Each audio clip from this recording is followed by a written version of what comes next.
Assam cabinet ने राज्य में बहु विवाह को प्रतिबंधित करने वाले एक विधेयक को रविवार को मंजूरी दे दी है। मुख्यमंत्री हिमंत बिस्वा शर्मा ने ऐलान किया कि असम बहु विवाह निषेध विधेयक 2025 को 25 नवंबर से शुरू होने वाले विधानसभा के शीतकालीन सत्र में पेश किया जाएगा। इस विधेयक के तहत दोषी पाए जाने वालों को 7 साल तक की कड़ी कैद हो सकती है। इसकी जानकारी देते हुए हिमंत बिस्वा शर्मा ने कहा कि सरकार असम बहु विवाह निवारण विधेयक 2025 को विधानसभा में पेश करने के लिए तैयार है। इस कानून को लागू करने के बाद दोषियों के खिलाफ बिना जमानत के मामले दर्ज किए जाएंगे।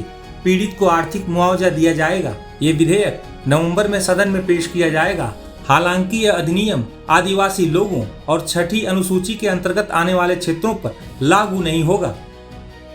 दरअसल ये विधेयक उस व्यक्ति के संबंध में विवाह को प्रतिबंधित करता है जो तब तक विवाह नहीं कर सकता जब तक कि उसका जीवन साथी जीवित है या वो कानूनी प्रक्रिया का पालन करके दूसरे जीवन साथी से कानूनी रूप से अलग नहीं हो गया है, या वो ऐसे विवाह का पक्षकार है जो अभी तक तलाक के डिक्री द्वारा भंग या रद्द नहीं हुआ है। बता दें कि इस विधेयक में पीड़ित महिलाओं के लिए मुआवजे का भी प्रावधान है। इस बारे में मुख्यमंत्री हिमंत बिस्वा शर्मा ने कहा कि सरकार बहुविवाह पीड़ित महिलाओं को मुआवजा देने के लिए एक नया कोष भी बनाएगी ताकि उन्हें अपना जीवन जारी रखने में कठिनाई का सामना न करना पड़े। असम सरकार के इस विधेयक पर कांग्रेस नेता उदित राज का भी बयान सामने आया है। पोलीगमी को बैन करो, लेकिन आप किसके तहत?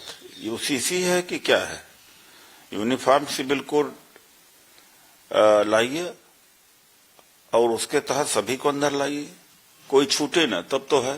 वरना टारगेट करना एक पर्टिकुलर कम्युनिटी को टारगेट करने से यूसीसी तो नहीं हुआ। यूनिफॉर्म सिविल कोड में किसी भी धर्म का, जाति का व्यक्ति हो, वो उसके लिए एक कानून होता है, एक सिविल कोड होता है। जब वो सिविल कोड किसी के लिए कुछ और है, दूसरे के लिए कुछ और, तो यूसीसी हुआ कहाँ? इस मामले पर केंद्रीय मंत्री गिरिराज सिंह ने क्या कहा है, आपको सुनवाते हैं। भाई, कोई गुनाह तो नहीं किया। उन्होंने हिंदू और मुसलमान दोनों के लिए निर्णय लिया है और ये अच्छी बात है। एक लड़की के साथ शादी करो, बहु विवाह की कोई जरूरत नहीं है। ये निर्णय देश हित में। अगर कांग्रेस आजादी के बाद नेहरू जी हिंदू मैरिज एक्ट को तो समाप्त कर दिया, कोड बिल को मिला दिया भारत के संविधान के साथ, लेकिन मुसलमानों के शरिया कानून को छोड़ दिया।